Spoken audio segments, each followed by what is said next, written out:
Fala, minha gente, estou aqui mais uma vez na tentativa de esclarecer aquilo que seria a jornada de formação de professor, mais precisamente, né? Tentar falar um pouco da minha experiência, se vale a pena investir num curso de licenciatura, tornar-se, fazer-se professor nos dias atuais. Claro que existem pessoas muito mais experientes que eu, mas o fato é que eu estou saindo aí de uma fornada de novos professores, então eu estou enfrentando as dificuldades que os professores da minha época, do meu período, estão enfrentando. Então, acredito que essa vivência ela é muito próxima daquilo que de fato vai ser a vivência de muitos outros professores, né? Claro que, a depender do contexto, as coisas mudam um pouquinho. Seja como for, hoje eu queria trabalhar com vocês especialmente o tópico experiência, né? Experiência e eficiência didática. Talvez não dê para falar tudo em um vídeo, talvez dois, mas por que isso é importante? Simples. A experiência do professor ela pode estar intimamente relacionada à sua eficiência enquanto tal.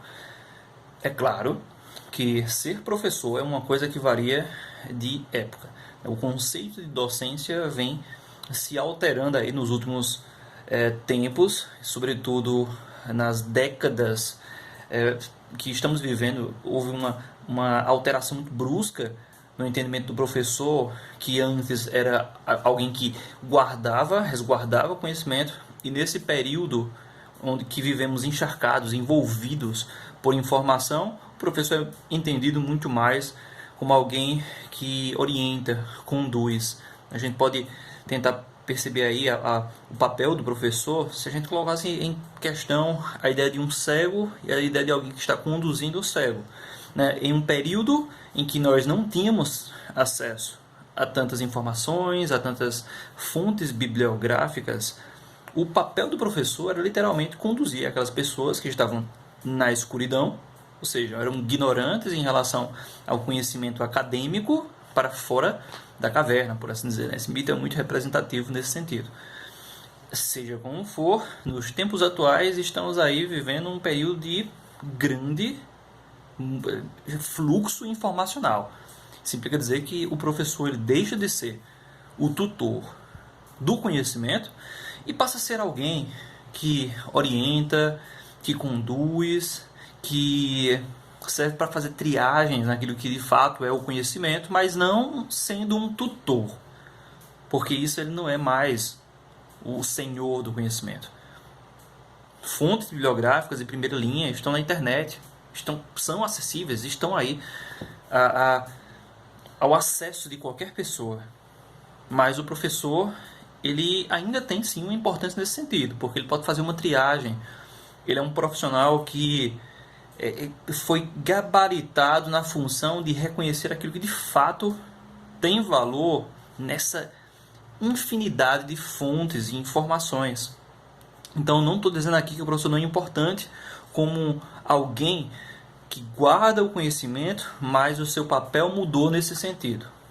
O conhecimento é acessível, da mesma forma que a mentira é acessível, a ignorância é acessível, as trevas são acessíveis a qualquer pessoa. Mas nesse sentido, o professor não é mais alguém que tem um poder de impedir ou conceder o acesso das pessoas comuns, né, do cidadão comum às fontes de informação. Mas é alguém sim que pode orientar. Orientar da mesma forma que os pais, as pessoas adultas, conduzem as crianças. A criança não é cega, em geral, né? Claro. A criança não é cega. A criança não é desprovida de pernas. A criança não é uma deficiente. Estou falando em regra, claro. Mas ainda assim ela precisa de uma orientação, uma condução. Porque os professores, no caso os pesquisadores, os acadêmicos, eles têm mais experiência com aquilo ali. Então, isso é muito importante para a gente compreender que o professor é alguém que tem conhecimento. E não só um conhecimento qualquer. Ele tem experiência com esse processo. Ele sabe, como eu já falei em outros vídeos, ele sabe o começo, o meio e o fim de produção do conhecimento. Às vezes até tolo, né? Aquelas pessoas, você já deve, quem tem um curso superior já deve ter visto isso. Típico estudante universitário que chega no curso, né, não passa nem 6 meses e ele coloca lá na sua página no Facebook ou no seu e-mail, né, professor fulano. Porque não faz sentido, né? Não faz sentido. Ser professor, formar-se, tornar-se professor é sim um mérito, né? Se existe alguma instituição verdadeiramente meritocrática no mundo humano, é a instituição educacional. São as escolas, são as universidades, né? É impossível fugir disso. Essas instituições são de fato meritocráticas, não há como não ser. Isso é a base da atividade docente e é bom que seja, porque ela não só reconhece o esforço, mas além de tudo a finalidade atingida por esse esforço. Pois como diria um professor meu, né, um professor antigo meu, um professor muito bom, eu sinto saudades dele, é o Alan Patrick, né, se fosse por esforço, burro seria doutor. Então assim, não é só esforço, é esforço e conquista. E ser professor é uma conquista.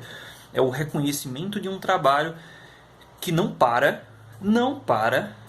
no final do curso. Pelo contrário, a grande atividade docente, ela começa ao final do curso. Ela começa justamente quando a pessoa pega seu diploma e ela vai lutar para conquistar o seu lugar na sociedade, ter a sua função reconhecida. Então assim, partindo disso, do que seria a experiência, o primeiro ponto de grande acúmulo de experiência para um professor em formação são os seminários. O seminário é uma atividade didática, didático-pedagógica, que é muito utilizada não só em escolas, as escolas às vezes utilizam seminários, mas sobretudo, gente, nos cursos de licenciatura.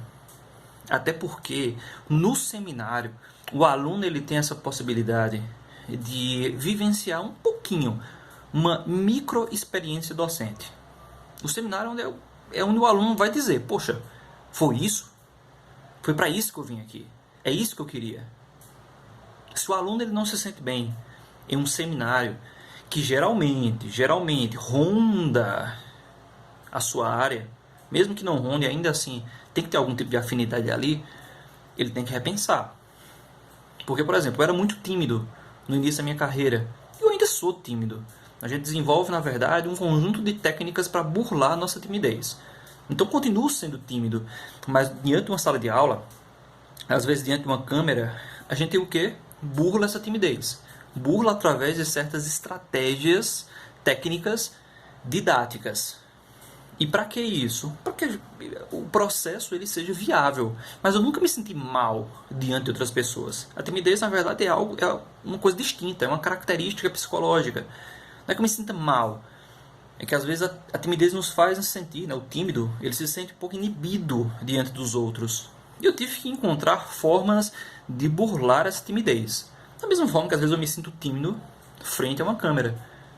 É porque a gente se sente inibido diante da exposição.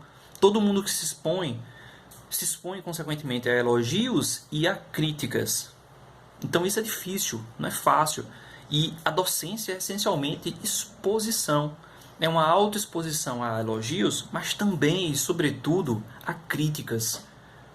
O professor, assim, eu conto nos dedos as vezes que eu fui destruído em sala de aula, seja por desrespeito, desconsideração, descrédito, ou seja, seja por uma falha minha mesmo. Não vou estar aqui me colocando no papel de santo, não.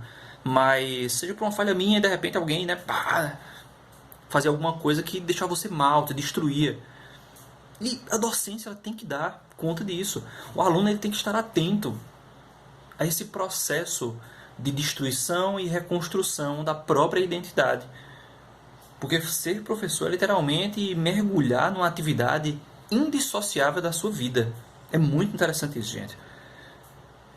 É impossível dissociar a vida do professor da função professor.